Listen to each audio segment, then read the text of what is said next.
কিংবা আপনারা এত সুন্দর একটা আয়োজন পাইলেন, দীর্ঘদিন পর্যন্ত শেখুল হাদিস আল্লামা মামুনুল হক দামাত বারকাতুহুম কিংবা আমাদের সাথে যোগাযোগ করে এত সুন্দর একটা প্রোগ্রাম উপহার দিল। এ বেচারা গাড়ি থেকে এই পর্যন্ত আসতে পারলো না, নেমো খারাপ হয়ে গেছে। বেচারা ফোনটা নিয়ে গেল। এই ফোনে কত জনের নাম্বার আছে, কত কিছু আছে, মোবাইলটার চাইতেও বেশি ওই ফোনের তথ্যগুলো, বিভিন্ন জিনিসগুলো। এটা আমরা আঞ্চলিকভাবে এক ধরনের মানে নিমখারামি করে ফেললাম না? আপনাদের উচিত হবে এটাকে খুঁজে বের করা, নিজেদের দায়িত্ব নিয়ে। এই অঞ্চলের প্রশাসনের দায়িত্ব হবে এই ব্যক্তিটাকে খুঁজে বের করা এবং শাস্তির আওতায় নিয়ে আসা। এ শুধু টাঙ্গাইলের বদনাম করে না, আমি যেহেতু বৃহত্তর ময়মনসিংহের মানুষ, আমরাও বদনাম করছি। পরে দেখবার আছে, ওই শুরুর দেখার আছে। কি কোন আপনারা? এখন আসেন মূল নিমখারামি কি, মানে আল্লাহর সাথেই যে আমরা কত বেশি আল্লাহর সাথেই পল্টি নেই, এটা নিয়ে আজকের আলোচনা। প্রিয় ভাইরা আমার, বন্ধুগণ আমার, فإذا ركبوا في الفلك دعوا الله مخلصين له الدين فلما نجاهم إلى البر إذا هم يشركون। আল্লাহ রাব্বুল আলামিন বলেন, فإذا ركبوا في الفلك, যখন সমুদ্রের মধ্যে উত্তাল ঢেউ তরঙ্গ শুরু হয়, নৌকার মধ্যে যারা আরোহণ করে, ওই নৌকার যাত্রীরা যখন দেখে নৌকাটা ডুবে যাবে, সমুদ্রের ঢেউ এক একটা নৌকার মধ্যে আশ্রে পড়তে থাকে,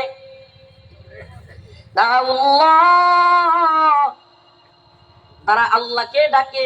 সবকিছু বাদ, তখন সবকিছু ভুলা যায়, কারে ডাকে? মুখলিসিনা লাহুদ্দিন, একনিষ্ঠতার সাথে। শুধু কি ডাকে নাকি একনিষ্ঠতার সাথে ডাকে?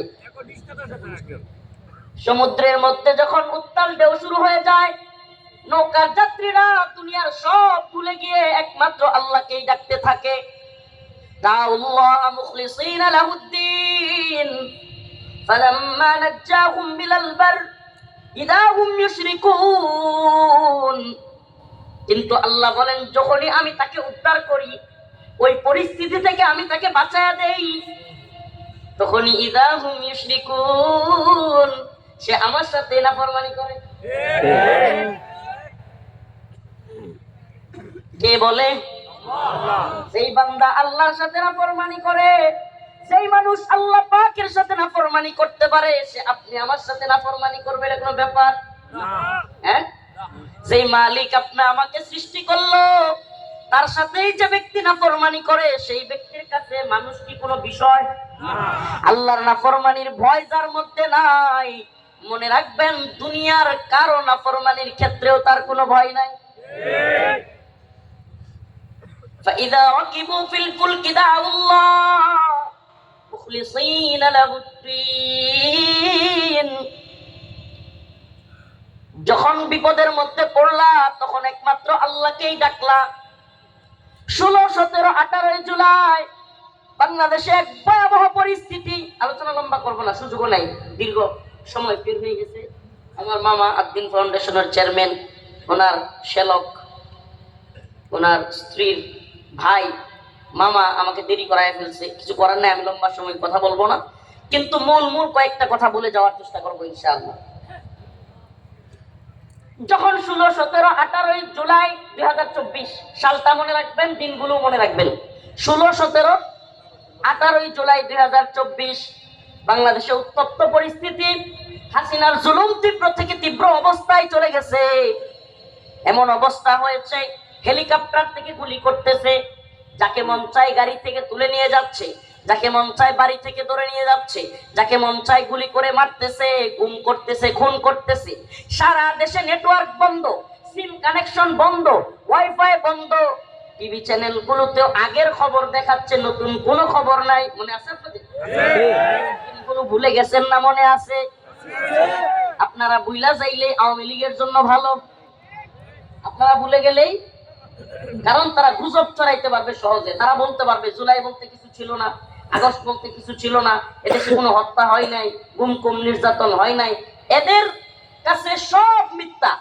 আমরা যতই বলি যে হায়নাগর ছিল, গুম খুন নির্যাতন নিপীড়ন হয়েছে, শুধু গুম খুন নির্যাতন না, শুনলে অনেক আশ্চর্য হয়ে যাবেন। শুনলে সুস্থ মানসিকতা থাকলে অনেকের স্বাভাবিক পরিস্থিতিতে থাকা কষ্ট হয়ে যাবে। র্যাবের কর্মকর্তা আলেফ নামে একজন কর্মকর্তা, আলেফ উদ্দিন, র্যাবের কর্মকর্তা, র্যাব।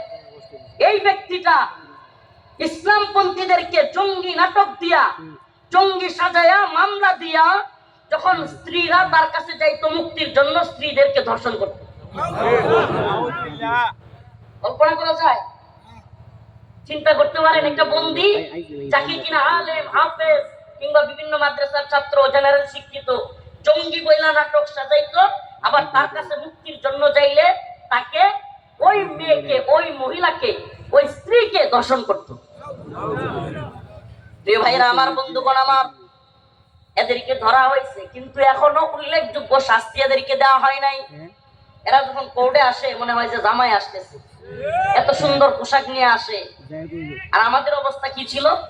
ডান্ডা বেরি, রশি, হাতে হ্যান্ডকাপ, এরপরে গলার মধ্যে কি বলে এত বড় একটা পুলিশের কোট, এই এরপরে মাথায় হেলমেট, পুলিশের বুলেট প্রুফ জ্যাকেট, আরে কত কিছু।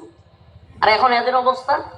তো এজন্য বোঝা যায় এদের মধ্যেও আওয়ামী প্রেতাত্মা বা আওয়ামী স্বৈরাচারদের কিছু প্রেতাত্মা এখনো রয়ে গেছে। প্রিয় ভাইরা আমার, বন্ধুগণ আমার, এই নেমক হারামদেরকে সাবধান করবার জন্য আজকের আলোচনা।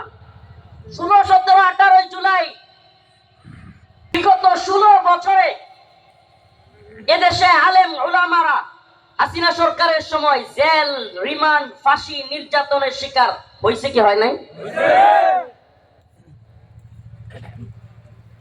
প্রিয় ভাইরা আমার, বন্ধুগণ আমার, আজকে এই পরিস্থিতি আমাদের বাংলাদেশটা যে আসছে, আওয়ামী লীগ মুক্ত, হাসিনা মুক্ত, এই পরিস্থিতির জন্য যেই পরিমাণে কুরবানি উলামায়ে কেরাম পেশ করেছেন, যেই পরিমাণে নির্যাতন আমরা সহ্য করেছি, অনেকটা বলতে মনে চায়, কার কারণে সিন্নি খাইলা মোল্লা চিনলা না।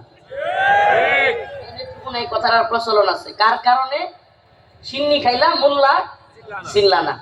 এদেশের আলেম উলামা, এদেশের তাওহীদি জনতা নিজেদের জীবন বিসর্জন দিয়ে শাহাদাতের পেয়ালা পান করে, হাজার হাজার আলেম ছাত্র রিমান্ডের নির্যাতন সহ্য করে, শত শত ছাত্র নিজের জীবনকে কুরবান করে শহীদের পেয়ালা পান করে দেশের পরিস্থিতি চেঞ্জ করলো।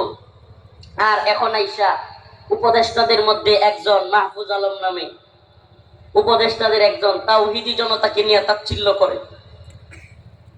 তসলিমা নাসরিন বাংলাদেশের কুখ্যাত একজন লেখিকা, যে কিনা ইসলাম বিদ্বেষের কারণে, কোরআনের বিরুদ্ধে, আল্লাহর বিরুদ্ধে, রসুলের বিরুদ্ধে কথা বলবার কারণে দেশ ত্যাগ করতে বাধ্য হয়েছে। তার বই, তার লেখা অশ্লীল কবিতা কিভাবে বাংলা একাডেমিতে বিক্রি হয়, এ কথা যখন মুসলমানরা জিজ্ঞেস করতে গেছে, মুসলমানদের উপর উল্টা ওই প্রকাশনীর লোকেরা হামলা করছে। অল্প দিন যাইতে পারে নাই, ও প্রিয় তাওহীদবাদী উম্মাহ, কিসের গডবাবা মাহফিল, আয়োজন, এই সেলিব্রিটিজম, এই বক্তাগিরি, এই মুফতিগিরি, শাইখুল হাদিসগিরি, খতিবগিরি, আল্লাহর কাছে কোনো মূল্য থাকবে না। আজকে বাংলাদেশের ওই তসলিমা নাসরিনের ইস্যুতে রেশ কাটতে না কাটতেই রাখাল রাহা নামের এক কুখ্যাত নাস্তিক আল্লাহর বিরুদ্ধে, রসুলের বিরুদ্ধে কটূক্তি করবার দুঃসাহস দেখায়। আমরা জানতে চাই, ওই উপদেষ্টা যে কিনা তসলিমা নাসরিন ইস্যুতে তাওহীদবাদী জনতার বিরুদ্ধে কথা বলল, আজকে তোমাদের অবস্থান কোথায়? তোমরা কেন এই রাখাল রাহাল বিরুদ্ধে কথা বলতেছো না? ও তাওহীদবাদী উম্মাহ, আল্লাহর কাছে কি জবাব দিব আমরা? রসুলের কাছে কি জবাব দেব আমরা? ফুটানি দেখায়, ফুটানি। আমাদের লোকের কমতি নাই, মাহফিলে লোকের অভাব নাই, আমাদের ফ্যান ফলোয়ারের অভাব নাই। আরে কিসের সেলিব্রিটিজম, কিসের বক্তাগিরি, আল্লাহকে নিয়ে কটূক্তি হচ্ছে।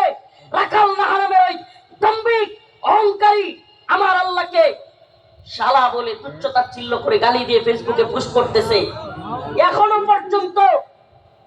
পর্যন্ত সে বাংলাদেশের পাঠ্যপুস্তক সংশোধনীর একজন সদস্য। আমার জানতে মনে চাই, উম্মাহ তাওহীদবাদী জনতা, আল্লাহর কাছে কি জবাব দিবা? যেদিন আল্লাহ পাকের সামনে দাঁড়াবো আমরা, কি জবাব দিব মালিকের কাছে? যখন বিরাট বড় মাহফিল করতাম, আলিশান প্রোগ্রাম, আমার দিকে ক্যামেরা তাক করে থাকতো, আমি বিশাল বড় বক্তা, আল্লাহ আমারে মাফ করে দেন। আল্লাহ বলবে, তার রাসূল বলবে, আমার ইজ্জত নিয়ে সিনেমিনি খেলা হয়েছে, তোমরা পরিচয় দিতে তোমরা মুসলমান, কিন্তু তোমাদের গায়রত হয় নাই তাকে ধরবার। আমি তো বলি, ও টাঙ্গাইলের মুসলমান, তৈরি হও। এদেশে আমরা হাসিনা কিংবা আওয়ামী লীগকে টিকতে দেই নাই। ইসলামের বিরুদ্ধে গেলে বাংলার জমিনে কোন লেখক, কোন কলামিস্ট, কোন বুদ্ধিজীবী, কোন উপদেষ্টা ইসলামের বিরুদ্ধে গেলে, আল্লাহর বিরুদ্ধে গেলে, রাসূলের বিরুদ্ধে গেলে কল্লা থাকবে না, কল্লা থাকবে না।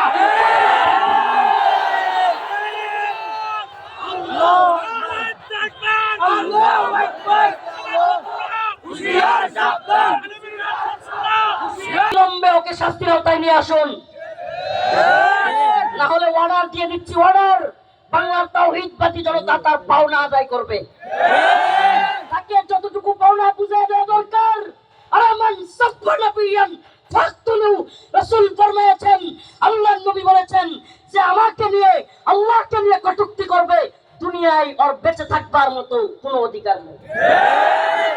আমাদের বক্তব্য একেবারে ক্লিয়ার। আমেরিকারে খুশি করবা, ব্রিটেনরে খুশি করবা, ভারতরে খুশি করবা, নতুন করে বাক স্বাধীনতার নামে এদেরকে এই সমস্ত কথা বলবার অধিকার দিবা? আরে দূর, আমরা তো কে যে বলছি, পৃথিবীর ইতিহাসের কুখ্যাত স্বৈরাচার হাসিনার সামনে কথা বলতে, হাসিনার সময়ে কথা বলতে দ্বিধা করি নাই। জেল, রিমান্ড, ফাঁসির সামনেও কথা বলেছি, বের হয়েছি, আবারও কথা বলেছি। হাতি গোড়া গেল তল, সামসিকা কই কত জল। সামসিকাদেরকে জানাইতে চাই, ওই মাহফুজ নামের সামসিকা সুস্পষ্ট বলে দিচ্ছি, উম্মার তাওহীদবাদী জনতা এখনো চিনো নাই তোমরা? সাবধান, ওই রাকাল রাহাকে অনতি বিলম্বে তার নামে আল্লাহ এবং তার রাসূলকে নিয়ে বিরুদ্ধে কটূক্তি করা। আমাদেরকে এরা সবক দিবে, হুজুর কে কি বললো এটা নিয়ে আপনারা এত উত্তপ্ত হয়ে যান, এদের কি কেউ চিনে না? আপনাদের এদেরকে পরিচয় করায় দেন। আরে বেটা বদমাইশ, আল্লাহ এবং তার রাসূলকে নিয়ে কিছু বললে আমি ওকে চিনে ফেলবে কে নাকি চিনবে না, ও কি করবে এটা চিন্তা করবার সময় নেই। আল্লাহ এবং তার রাসূলকে আমরা সব সহ্য করতে পারি, আমরা সব সহ্য করতে পারি। আমার বাবাকে নিয়ে কিছু বললে সহ্য করতে পারি, মাকে নিয়ে কিছু বললে সহ্য করতে পারি, আমাকে নিয়ে বললেও কিছু সহ্য করতে পারি, কিন্তু ঈমানদার আল্লাহকে নিয়ে, রাসূলকে নিয়ে কিছু বললে আমরা সহ্য করতে পারি না। যদি বলো হুজুর এত খেপেন কে, আমি বলবো আগে আমার রাসূলকে, আমার আল্লাহকে বললো কে ওইটা বলো। আমি কেন খেপলাম ওইটা বলার আগে, হুজুর এত পাবলিকের সামনে এইভাবে খেপে যান, আমরা কেন খেপে যাই ওইটা চিন্তা করবার আগে খেপে যাওয়ার কারণটা কি ওইটা বন্ধ করো। যদি বন্ধ করতে না পারো, আমরাও তোমাদের বিরুদ্ধে এমন অবস্থান নিব যেটা তাওহীদপন্থীদের নেওয়া দরকার। আমাদের সুস্পষ্ট মেসেজ, সুস্পষ্ট মেসেজ, একেবারে ক্লিয়ার। নাফরমানি করা যাবে না।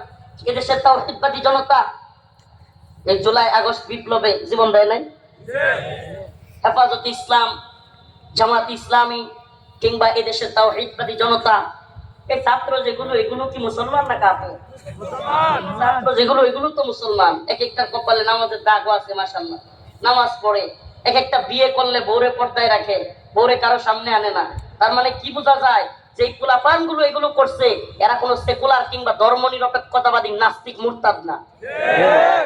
তাই হয়ে থাকে এদেশে ইসলামপন্থীদের মাধ্যমে বিজয় আসে। আমরা যখনই কোনো জালেম সামনে আসে জীবন দেওয়ার জন্য তৈরি হয়ে যায়, কিন্তু ইসলামের বিরুদ্ধে কটূক্তি করবা, ইসলামের বিরুদ্ধে বক্তব্য দেওয়ার দুঃসাহস করবা, আর তোমরা বসে বসে এসি রুমে থাকবা, হইতে দিব না। এত শান্তিতে থাকতে দিব না, আমাদেরকে শান্তিতে থাকতে দাও। আমাদের রাসূলকে নিয়ে কিছু বললে, হে উম্মাতুল ইসলাম, ইয়া প্রিয় হাজিরিন, কি জবাব দিব আমরা রাসূলের সামনে গিয়া? আমার রাসূলকে নিয়ে 20 কোটির মতো মুসলমানের দেশে আল্লাহর নবীকে নিয়ে কটূক্তি করে, আল্লাহর বিরুদ্ধে প্রকাশ্যে বক্তব্য দেয়, আমরা কি জবাব দিব? কিসের বড় বক্তা, কিসের বড় মুফতি, কিসের বড় শাইখুল হাদিস, বিরাট বড় সেলিব্রিটি, লক্ষ লক্ষ জনতা হয়ে যায় মাহফিলে, আরে একটু জবাব দিব আমরা? আমার আল্লাহ এবং রাসূলের ইজ্জত যদি আমরা রক্ষা করতে না পারি, এই মুসলমানিত্ব দিয়ে কি হবে? এই ইসলামের নাম দিয়া, এই ভাইরালিজম দিয়া কি হবে আমাদের? আমার আল্লাহকে নিয়ে কটূক্তি করে, আমার রাসূলকে নিয়ে কটূক্তি করে, তাও বাংলাদেশে তাকে দায়িত্বশীল জায়গায় তাকে পাঠ্যপুস্তক সংশোধনীতে তাকে রাখা হয়েছে। এই রাখাল রাহা নাম এই বদমাইশ আমার আল্লাহকে নিয়ে কি বলছে, কথাগুলো পড়াও যাবে না এমন অবস্থা, এমন কথাগুলো বলেছে। আজকে আদ্দিন ফাউন্ডেশনের চেয়ারম্যান আঙ্কেলকে দেখালাম যে আঙ্কেল দেখেন এই অবস্থা, আমরা কিভাবে চুপ থাকবো? তাহাজ্জুদ টাপায়ে গিয়ে হুঙ্কারে ডাকি হালারে, কোথায় নাস্তিক? শব্দগুলো বলার ভাষা নেই। আল্লাহ কি একটু পরে আল্লাহকে নাউজুবিল্লাহ স্বামী স্ত্রী যা করে ওই শব্দটা আল্লাহর সাথে ইউজ করেছে। স্বামী স্ত্রী যা করে ওই শব্দটা আমার মাওলার সাথে ইউজ করেছে। এই বদমাশ এখনো নাকি বাহিরে, এখনো তাকে ধরা হয় না। আমরা বলতে চাই এই বাক স্বাধীনতার সবক যদি আমেরিকা শিখাইতে চায়, আর আমেরিকার পক্ষে যদি কোনো দালাল এদেশে দালালি করতে চায়, লাস্টি মেরা ভারতের দালালকে যেমন বিদায় করছি, আমেরিকার দালালদেরকে আমরা বিদায় করব। আমাদের বক্তব্য একবারে স্পষ্ট। আরে বেটা তোমরা কি আচরণ করবে আমাদের সাথে? যে হুজুর এত গরম বক্তব্য দিয়েন না, আমরাও আপনাদেরকে কারাগারে নিতে পারবো। নে বেটা পারলে, এগুলোর পরও আমরা করি না, এগুলোর পরও আমরা করি না। আমরা ক্ষমতার রাজনীতি করি না, আমরা আল্লাহর দ্বীন প্রতিষ্ঠা করবার জন্য, আল্লাহ এবং তার রাসূলের ইজ্জতের হেফাজত করার জন্য যা যা করা দরকার তাই করব। প্রিয় ভাইরা আমার, বন্ধুগণ আমার, ইয়া উম্মত মুহাম্মদ, ইয়া উম্মত মুহাম্মদ, কি জবাব দেব আমরা রাসূলের কাছে? কি জবাব দেব আল্লাহর কাছে? আছে কোনো জবাব? যে এত লোক মুসলমান তোমাদের ভূখণ্ডে, আর আমার রাসূলকে নিয়ে আল্লাহ রাব্বুল আলামিন বলবেন আমাকে নিয়ে কটূক্তি হইতো, তোমরা চুপ থাকতে। আমি এই দেশের মুসলমানদেরকে, তাওহীদবাদী মুসলমানদেরকে একটা বক্তব্য দেই, একটা কথা খুব ভালোভাবে মনে রাখবেন। এদেশে যারাই ক্ষমতায় আছে কিংবা যারাই ছিল, যারাই আসবে, এদের প্রত্যেকটাই এক একটা বিভিন্ন দেশের ট্যাবলেট খায় তারপরে ক্ষমতায় আসে।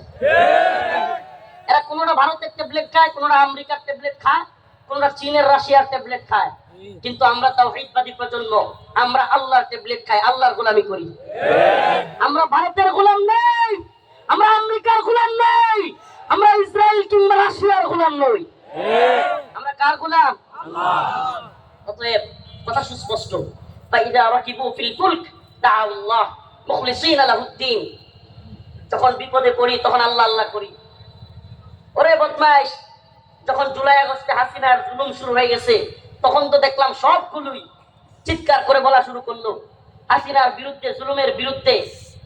মরলে শহীদ বাঁচলে গাজী, বলে না? নাকি কোনটা বলছে যে মরলে শহীদ বাঁচলে সেকুলার? হ্যাঁ, মরলে শহীদ বাঁচলে নাস্তিক। রাসূলকে নিয়ে কারা কি বলে, কারা কোন পক্ষ নেই, এগুলো মনে রাখতে হবে, এগুলো মনে রাখতে হবে। কারণ সময় মতো পাওনা বুঝিয়ে দিতে হবে না, সময় মতো পাওনা বুঝিয়ে দিতে হবে না। এই টাঙ্গাইলের মুসলমান, আমাদের এই মেসেজ আপনাদের কাছে, যদি এই রাখাল রাহার শাস্তি না দেয়া হয়, তাওহীদবাদী প্রজন্মকে বলবো সারা বাংলাদেশ প্রয়োজন হলে অচল করে দিতে হবে। রাজি আছো তো যুব সমাজ? ইনশাআল্লাহ। আমাদের বক্তব্য একবারে ক্লিয়ার। তোমরা বলবে হুজুর এগুলো বললে বহির্বিশ্ব কি বলবে, আন্তর্জাতিক জাতিসংঘ কি বলবে, কোন ঘোড়ার টিম বলবে, এটা ওদের বিষয়। আমাদের বক্তব্য ক্লিয়ার। আমরা তোমাদের কাছে এই মেসেজ পৌঁছায় দিতে চাই যে আমার আল্লাহ, আমার রাসূল, আমার দ্বীন, আমার ঈমান নিয়ে কিছু বলবা না। দ্বীন, ঈমান, আল্লাহ এবং তার রাসূলকে নিয়ে কটূক্তি করবা আর আমরা চুপ থাকবো, দুইটা একসাথে হইতে পারে না। আমাদের এই বাড়ি গাড়ি, এই যশ খ্যাতি, এগুলো দেখা আছে, এগুলো ক্ষণস্থায়ী। ওমা হাযিহিল হায়াতুদ দুনিয়া ইল্লা লাহু ওয়া লাইব। এগুলো খেল তামাশা। এই খেল তামাশা দিয়ে কিছু হবে না, এটা আমরা জানি। এই যে হাজার হাজার মানুষ এখন আমাদের মাহফিলে এসে পড়ে, ওরে কারাগারে রিমান্ডে যখন থাকছি কি পরিমাণ নির্যাতন করছে, কারো তো পাই নাই। তাহলে জানি এই জনগণ, এই যশ খ্যাতি, এগুলো দিয়ে কিছু যায় আসে না, এটা আমরা জানি। কারাগারে পড়ে রয়েছি, অত্যাচার করছে, একটু বিল্ডিংটা থেকে বের হইতে দেয় নাই, পানির জন্য গিয়ে দাঁড়ায় থাকতাম, বোতলটা ভরতাম না, কারণ বোতলটা ভরলেই নিচে কল ছিল, কলে বোতলটা ভরে ফেললে আবার উপরে তুলে দিবে, এই জন্য বোতলটা নিয়ে অসহায়ের মতো দাঁড়ায় থাকতাম। কারণ বোতলটা ভরা যাবে না, একটু দেরি করলে একটু গাছপালা বা বাহিরে গিয়ে একটু দেখতে পারবো জায়গাটা। দুনিয়া। এক এক মাহফিলে এত শ্রোতা, কি হবে এগুলো দিয়ে? আল্লাহ এবং তার রাসূলের ইজ্জত যদি হেফাজত না হয়, বক্তব্য একটাই, ফাইদা রাকিবু ফিল ফুলক দাআল্লাহ মুখলিসিনা লাহুদ্দিন। আল্লাহ বলেছেন যে আমরা বড় নাফরমান। আল্লাহ পাক নিজে বলতেছেন, এই আপনারা টিনের ঘর আছেন এলাকায়? টিনের ঘর আছে। দেখবেন যে ঝড় তুফান আসছে, লা ইলাহা ইল্লা আনতা সুবহানাকা ইন্নী কুনতু মিনাজ জালিমিন, লা ইলাহা ইল্লা আনতা সুবহানাকা ইন্নী কুনতু, মানে ভয়ের মধ্যে এরকম করতেছে। তুফান আসছে, ধাক্কা দিচ্ছে, মনে হচ্ছে ঘরবাড়ি ভেঙে যাবে। এই পরিস্থিতিতে খুব ভয়ে পেয়ে গেছে। তুফানটা থামার সাথে সাথেই আগে কি করছিল? লা ইলাহা ইল্লা আনতা সুবহানাকা ইন্নী কুনতু মিনাজ জালিমিন ভয়ে। তুফান থামার সাথে সাথে এটা বিড়ি জ্বলে। এটা কি আল্লাহর সাথে নাফরমানি না? হাসিনার সময় আলেম ওলামাদেরকে ডাকলেন, ছাত্ররা গিয়া জীবন দিল, আর এখন সেই তাওহীদবাদী প্রজন্মকে খোঁচা মারেন। তাওহীদবাদী প্রজন্মের বিরুদ্ধে দাঁড়ান, সাবধান হয়ে যান। এদেশের তাওহীদবাদী জনগণ খেপে গেলে হাসিনার যেমন জায়গা হয় না, তাওহীদবাদী প্রজন্ম জায়গা গেলে এদেশে কোনো নাস্তিক মুরতাদ শাতিনের জায়গা হবে না। যদি বুঝেন ভালো, না বুঝলে আমরা পাওনা কেমনে বুঝাই দিতে হয় সেটা আমরা বুঝি। যে আয়াত পড়লাম, আয়াতের শানে নজরুলটা একটু বলি। শানে নজরুল বলে আমি আমার আলোচনা শেষ দিকে চলে যাব, লম্বা আলোচনা করব না, রাত হয়ে গেছে অনেক। শানে নজরুলটা বলি। হযরত আদী ইবনে হাতিম, তখনও তিনি মুসলমান হন নাই, আল্লাহ রাসূলের এক সাহাবী। তিনি মক্কা বিজয়ের পর কাফেররা পালায়া যাইতে লাগলো। রাসূল সাল্লাল্লাহু আলাইহি সাল্লাম মক্কা বিজয় করলেন, কাফেররা পালিয়ে যাচ্ছে। আদী ইবনে হাতিম বলেন, আমিও পালিয়ে যাচ্ছি। জর্ডানের দিকে নৌকায় উঠলাম, হঠাৎ করে নৌকায় স্রোত, নৌকার ঢেউ, মনে হচ্ছে নৌকা ডুবাইয়া দিবে। সকলে চিৎকার করা শুরু করলো। এমন সময় মাঝি বলল, আজকের এই বিপদ থেকে আমাদেরকে একমাত্র উদ্ধার করতে পারেন আল্লাহ। সুবহানাল্লাহ। আদী ইবনে হাতিম বলেন যে আমি তখন বলতে লাগলাম, যদি এই নৌকার বিপদ থেকে একমাত্র রক্ষা করতে পারেন আল্লাহ, তাইলে জমিনের বিপদ থেকেও রক্ষা করতে পারবেন একমাত্র আল্লাহ। যদি আল্লাহ আমাদেরকে রক্ষা করতে পারেন, আমি কথা দিচ্ছি আমি পালাবো না, আমি মুহাম্মদুর রাসূলুল্লাহর হাতে হাত রেখে মুসলমান হয়ে যাব। সুবহানাল্লাহ আলহামদুলিল্লাহ। প্রিয় ভাইরা আমার, এই যে উনি কি করলেন, বিপদে পড়লেন, আল্লাহর নাম নিলেন, নাফরমানি করেন নাই, উল্টা ইসলামের দিকে আসলেন। আর আমরা বিপদে পড়লে আল্লাহকে ডাকি, কিন্তু নাফরমানি করি। আমরা কি নাফরমানি করব? নাফরমানি করব? সামনে রমাদান আসতেছে, রোজা রাখবো তো ইনশাআল্লাহ, নাকি নাফরমান হয়ে যাব? হ্যাঁ, ফজরের নামাজ পড়ি তো আমরা, 5 ওয়াক্ত নামাজ পড়ার চেষ্টা করব তো, কোরআন শিক্ষা অর্জনের চেষ্টা করব তো। দেখেন, শিখার কোনো বয়স নাই। আর দিনের চেয়ারম্যান মাশাআল্লাহ, আমার শুনে খুব ভালো লাগছে, শেখ মহিউদ্দিন এত বয়সে এসে কোরআন শিক্ষা করার চেষ্টা করতেছে। শিক্ষা এই জিনিসটা সুবহানাল্লাহ, আপনি তালিবুল ইলম হওয়া অবস্থায় মৃত্যুবরণ করলে আল্লাহ পাক আপনাকে অবশ্যই ক্ষমা করে দিবেন। সুবহানাল্লাহ। আপনি কোরআনের শিক্ষা অর্জন করার জন্য চেষ্টা করতেছেন। আরে যে মাওলা আমাকে, আসসালামু আলাইকুম ওয়া রাহমাতুল্লাহ।